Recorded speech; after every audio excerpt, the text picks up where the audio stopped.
Amis internautes, bonjour. La situation devient de plus en plus difficile.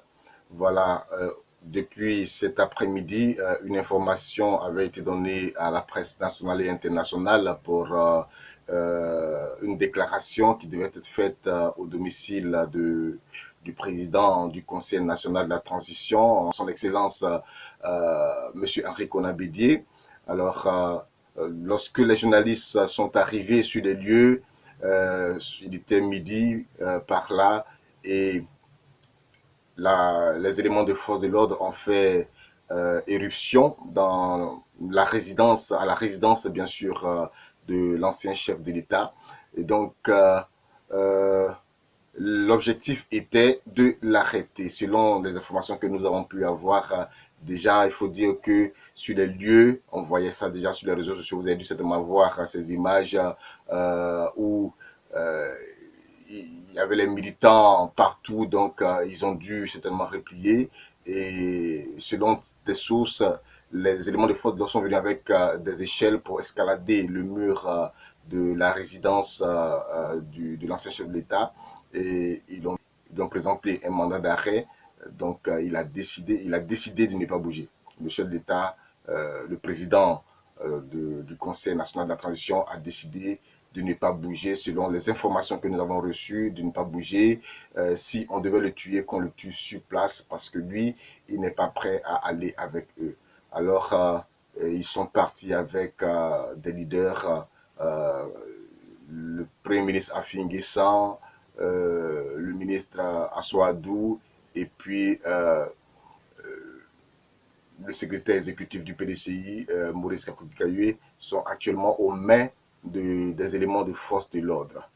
C'est le lieu véritablement d'interpeller tout le monde, de faire beaucoup attention parce que nous sommes dans une situation particulière et nous savons que ce ne sera pas facile. Nous prions que les choses se passent bien pour que la Côte d'Ivoire renoue avec la paix, puisque c'est l'héritage que nous a légué le chef de l'État, son Excellence Félix Houphouët-Boigny. Et cette paix se doit d'être préservée depuis quelque temps. Il faut dire que la paix n'est plus de mise en éburnie.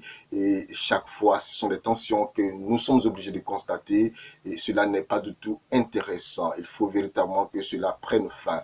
Nous rappelons que le 31 octobre dernier, une élection s'est déroulée en Côte d'Ivoire. Le scrutin n'est pas reconnu par la quasi-totalité de l'opposition ivoirienne qui a demandé à mettre en place un conseil national de transition pour conduire la Côte d'Ivoire vers dans une transition qui va s'achever avec une élection inclusive et participative, voilà, pour que véritablement la cohésion puisse s'installer. Je pense que cette idée n'était pas aussi à rejeter, mais de là à assister aujourd'hui à des arrestations encore, je pense que c'en est de trop et il faut que véritablement les uns et les autres essaient de prendre conscience pour que cela puisse s'arrêter. C'est ici l'occasion d'interpeller la communauté internationale, les Nations Unies, l'Union africaine, la CEDEAO,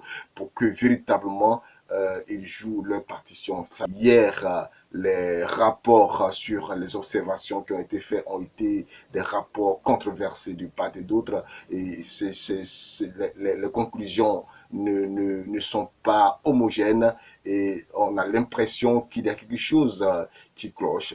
Nous voulons véritablement voir une Côte d'Ivoire renouée avec la démocratie, une Côte d'Ivoire renouée avec la paix. Et pour l'instant, nous n'en sommes pas encore là. Nous prions que les choses se passent bien.